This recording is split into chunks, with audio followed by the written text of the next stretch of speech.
The world is like a crime scene.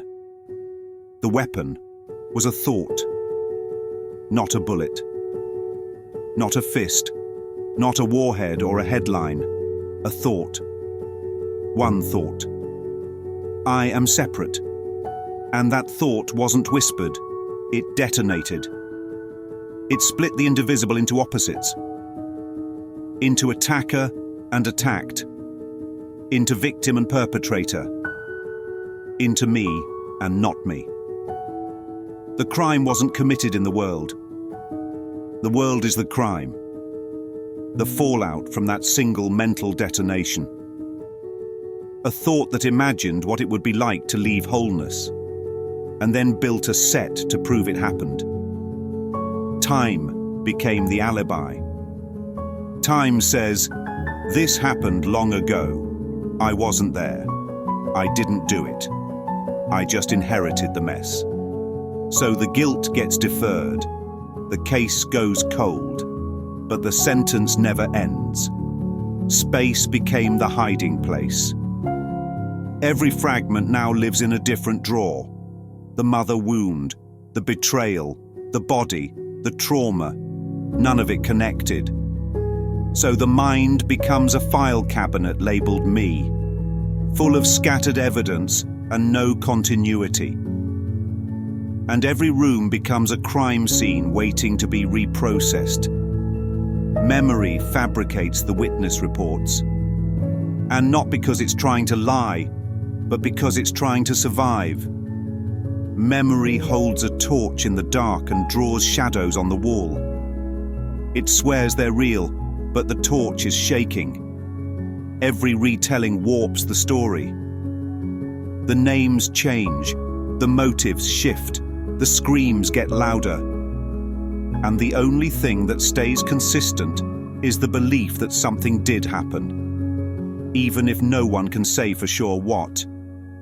And now the ego steps in as the detective, examining the very world it built, interviewing the suspects it projected, dusting for prints it left itself, blaming the very face it put on the mannequin.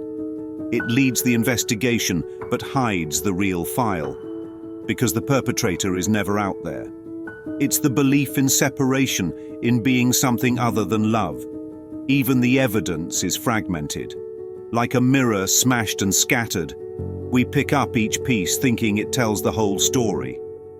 But every piece just reflects another piece. No context, no continuity. A world of shards, trying to reconstruct a wholeness that never actually broke. The forensic team of the Holy Spirit arrives. But this is no ordinary lab, no microscopes, no blood spatter diagrams. This is divine forensics, not looking at what happened, looking at what the mind believes this proves. And the question is simple. Do you really believe the will of God includes suffering, murder, and pain? Do you really believe this place of wounds and coffins was authored by perfect love? If not, then what is this? Now watch what happens. The more the ego tries to clean up the scene, the more it disturbs the illusion, moves the body, misplaces the motive, forgets where it put the lie. And the Holy Spirit says, this doesn't add up. The bullet went that way, but the guilt points this way. The victim's untouched, but someone's acting guilty. The body is broken, but the self cannot die. This isn't a crime scene, it's a movie set. And still, no closure. Because the closure isn't in the world. It isn't in the trial. It isn't in the verdict. It's in the mind that believes something went wrong in a place that was never real. Why carry the trash home? Why collect the fragments of a story that never had an ending? Why keep filing pain like it belongs to now? Forgiveness is the only true evidence bag. And the only thing in it is the memory of wholeness. The crime was never real. The victim was never touched. The perpetrator was just a passing thought, and it left no trace.